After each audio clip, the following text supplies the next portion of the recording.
Welcome back to the Marketer of the Day podcast. We are here with Mark Raffan from Content Callout. And Mark is a serial entrepreneur. He's a lover of marketing. He is a developer of thought leadership brands. And you can find out about the B2B Content Marketing Agency at contentcallout.com. So Mark, how the heck are you? I'm super well, man. Thank you so much for having me on your show. And I'm excited to have you on. And so content marketing means a lot of things to a lot of people, so many things that we don't know about, things we're not doing and we wish we were doing. So when we're talking about B2B content marketing, what does it mean and what do we need to do?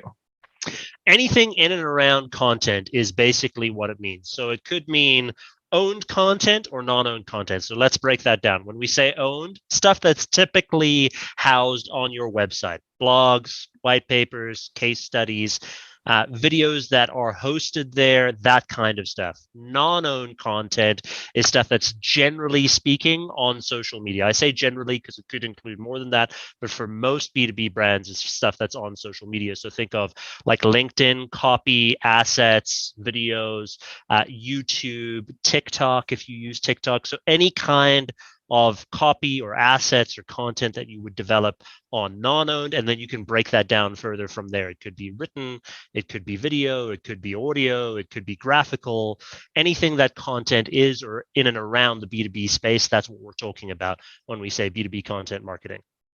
Okay, so I am both simplified and confused, and I feel good because you've broken down this huge giant walnut that's content marketing into all these other pieces. And you think, okay, well, cool. Instead of this being some big mystical, undefined beast that I have to do with content marketing, you say, no, but you can break it down into owned and not owned and these platforms and these type of content. But then it seems like at that point, there's a whole other problem of now it's being broken down in like 250 different pieces. So how do we avoid getting overwhelmed with this kind of content marketing stuff? Is it a matter of like seeing what's being created out there once a week, or like focusing on certain platforms or on certain types of content? Like, what's the solution to avoid getting just so overwhelmed by all these possibilities that nothing happens?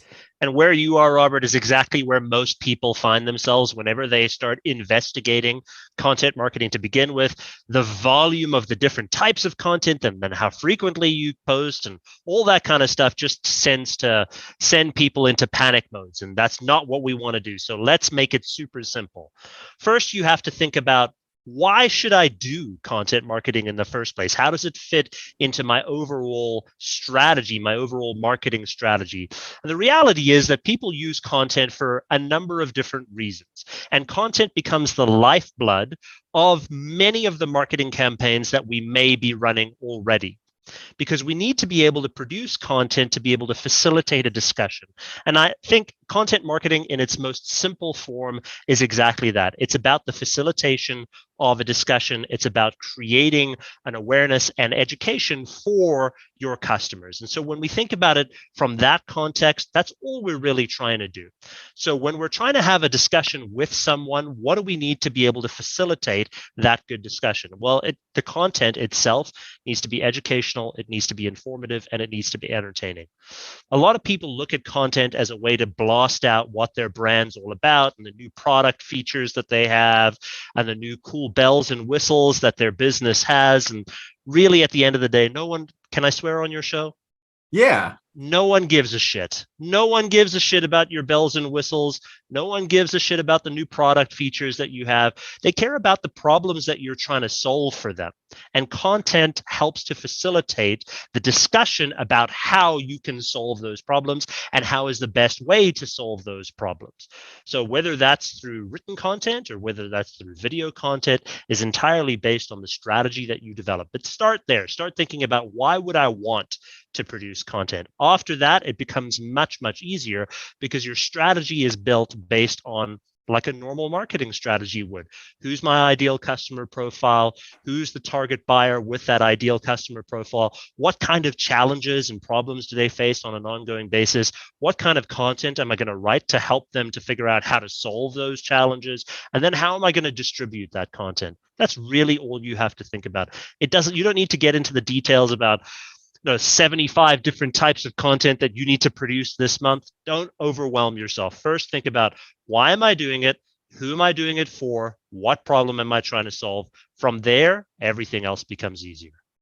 Okay, so you're saying why, who, and then what, and you're saying in your answers here, there's a lot of saying like the problem and the solution. And I love that because that avoids running into the trap of, well, let me think about something to blog about this week, or let me think about what's this week's YouTube video, and you're just making something for the heck of it. But if you say, well, there's this SaaS, or there's this piece of software that we're selling, and we say, well, what's the problem people are coming up against, either like using our software or a problem that our software solves, and it kind of almost writes itself at that point, right? Because you say, well, I need to spend some time figuring out what the problem is, and because I'm kind of putting the effort into making this blog post and explaining it, it's a problem that people have, and now that we've defined the problem, well, it would make sense then to define the solution. And now you're creating this helpful content. You said in there, educate, inform, and entertain. That's right. So that's cool too, because then you're kind of injecting the little sprinkles in there that's easy to forget, right? The entertainment, the surprises, the little jokes, the relatability, things like that. And so this is all real good stuff. These are all real good possibilities. But then when my brain gets too far into the theoretical, I'm like, let me pull it back and get something concrete. So you must have like a fun story, or you must have like a fun, I don't know, like type of industry to work with, right? Because there's so many things. There's software, there's training, there's tutorials. So what is maybe like your favorite area to play around with content marketing, and do you have a fun story about it? Yeah, my favorite areas I have two favorite areas. Number one is written content, purely because of the SEO value that it provides. The success of your content is really dependent on two things, right? It's dependent on the quality of the content that you produce and the eyeballs on that content. One without the other makes no sense at all. So that's why I love SEO, because you can have the entertainment, you can have the information, you can have the education, and it drives long-term traffic if you promote it correctly, and as long as you've optimized for SEO correctly. The second area that I absolutely love, if you're in the B2B space like we are, is LinkedIn. I think LinkedIn is such a powerful tool that is being so grossly underutilized by most B2B companies. It actually makes me physically ill to think about the opportunities that people are losing out on because they're not utilizing LinkedIn because they think it's a resume platform. And that drives me nuts, because there are so many people that's generating so many types of businesses for themselves and so many opportunities for themselves. But for whatever reason, most B2B brands are very conservative when it comes to social media and the type of messaging that they put out there. So I think if you're a B2B brand and you're listening to this right now, think of written content and then think of utilizing LinkedIn as not just a distribution channel, but a content creation channel. And I love that. And I've been sucked into LinkedIn these last couple of months myself. And up until even a couple of years ago, I thought the same thing. I thought, oh, it's a place to have a profile and to have a resume. And when I log in, my inbox has a lot of spam messages. But then once I started looking at people's timelines in the newsfeed, I was like, this is kind of cool, because there's these sections where there's like this whole, you can do like a whole blog post length post, which like you don't see that on every platform. And then I noticed like there was like a handful of people I followed that were doing a really good job as far as like one lady, it seemed like once or twice a day, she would find like a post from someone who wasn't like a huge name, like wasn't like a Gary Vee, but was someone who was like kind of on her level, and she would like reshare it and then write like a huge chunk about like why she was resharing, and not because usually you hear about resharing, you click and then it's shared to everyone and that's the rest of it. But she would actually write a little blur about it. And so,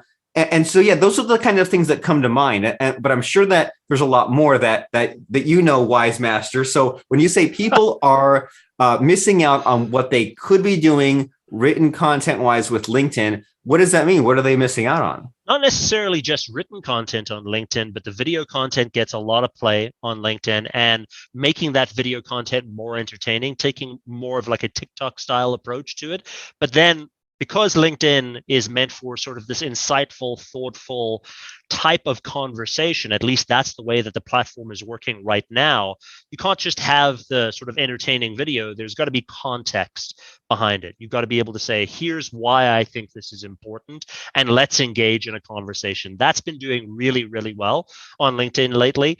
And like any social platform, the more that you engage on other people's content within your network and within your target market, the better your content is going to do, because the algorithm loves it when you're engaged on the platform and therefore rewards you with more views on your content. And I think that that's what a lot of people are missing. What people also don't know is that your personal profiles get significantly more organic reach than your company pages on LinkedIn, like way more. In on average, we see about 5 to 20x, depending on what side you're on and depending on whether or not your profile is built out well enough. So what we find is a big miss that a lot of companies don't take advantage of are their founders, their chief marketing officers, their chief sales officers, any kind of thought leader within their business. They're not using those folks' personal profiles to drive the personal branding, the thought leadership, the brand message through those profiles. And that's a big miss that a lot of companies are making. Huge. I love it. And again, you're making me think of when I log into LinkedIn, there's right at the moment, there's like 5 or 10 people where just I see, I don't know if it's like all day long or it's multiple times a day, but like I see the personal pages, not the company pages, making the post with all the views and all the likes. And so when we talk about social posting, social content, the discussion always goes to how often do I need to post? And I know it's a loaded question because it's a matter of like, what you can manage and what your team is doing and all that. Yes. But do you have like a goal that you shoot for? When you have a client, do you say like, I want to post every month or every day, or I want to post like a graphic every day, or like kind of what do you use as far as at least the starting point of like how often to post, what to post? It depends on how well developed your profile is and how many connections that you have. I would say if you have less than 1,000 connections, don't do more than one post a week, because you're just not going to get the reach that you want with that. And it's just not going to resonate as well. Once you get beyond that, I would say go to about 2 posts per week. And then if you're at 5,000 plus, you should be doing at least 3 posts a week. And those posts should be varied. So in like text-based posts, text image posts, video posts, polls, however you decide to mix it up on an ongoing basis, make sure that your content is varied enough so that it still stays engaging and new enough that people want to engage. And what we recommend is just set aside time 3 times a week in the morning to write out the copy, or have it all pre-written, preferably so that you can post it immediately, or have it written in a social calendar, however you want to do it, so that it's ready to go. And then spend the remainder of the time after you've posted for a half an hour just engaging on other people's content. That way you get in the habit of it. It's in your calendar. It's blocked off. It makes it super simple.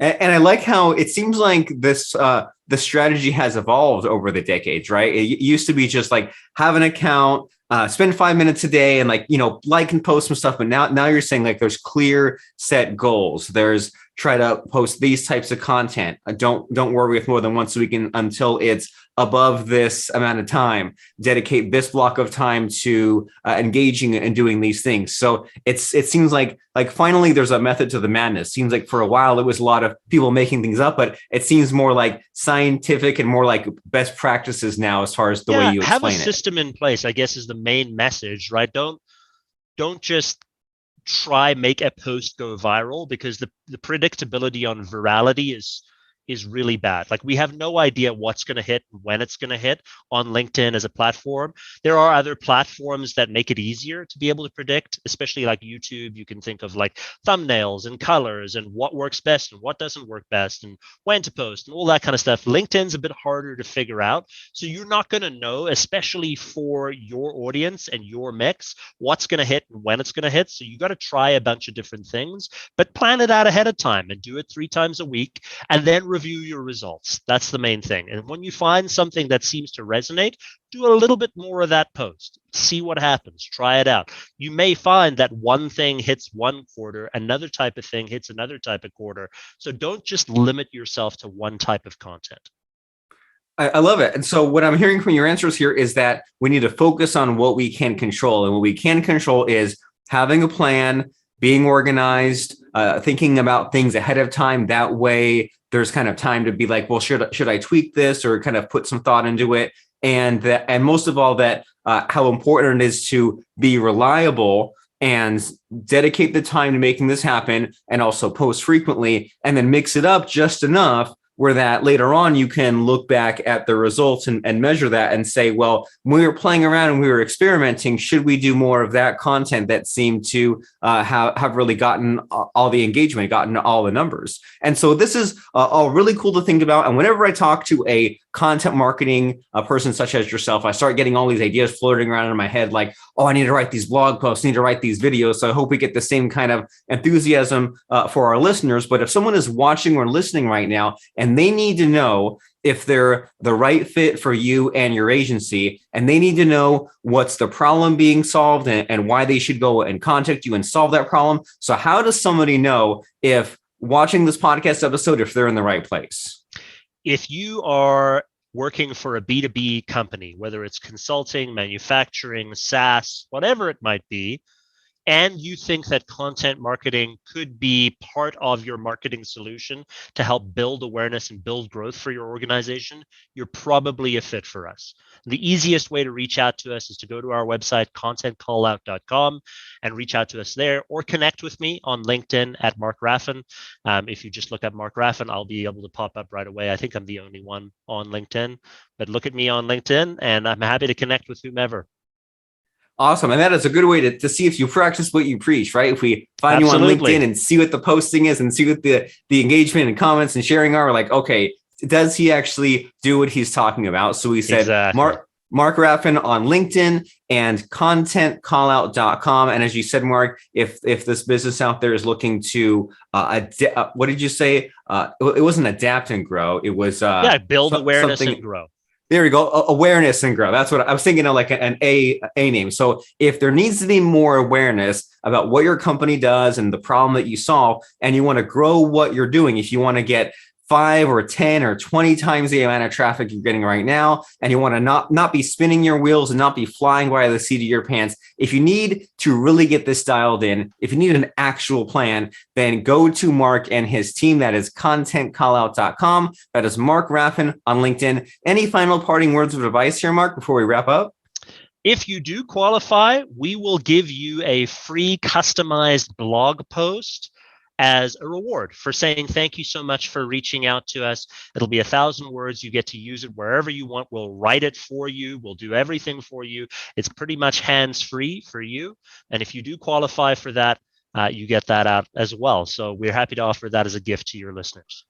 And how do they get that? Do they go find you on LinkedIn and say, I want my customized blog post? How do I know what I... Yeah, exactly. I heard you on Robert's podcast. I want to connect. I heard about this free offer. I have no idea if I qualify. Can we connect so that I can see? Absolutely. Let's start a conversation. Awesome. It's like entering a sweepstakes. So go to LinkedIn right now before the show's even over, while it's still fresh on your mind. Add Mark with a K and last name is Raffan, and say, correct, I want the free blog post. I want it. Give it to me. How do I qualify? And that is the place to go, plus contentcallout.com. And thank you, Mark, for stopping by and blowing our minds and entertaining us and engaging with us and informing us and all that good stuff that content is supposed to do, because we're creating content right now. We're podcasting, right? Well, it doesn't have to be just the written blog post. And thank you, Mark, and the team at Content Callout. Appreciate you. And thanks for stopping by. Thanks for having me.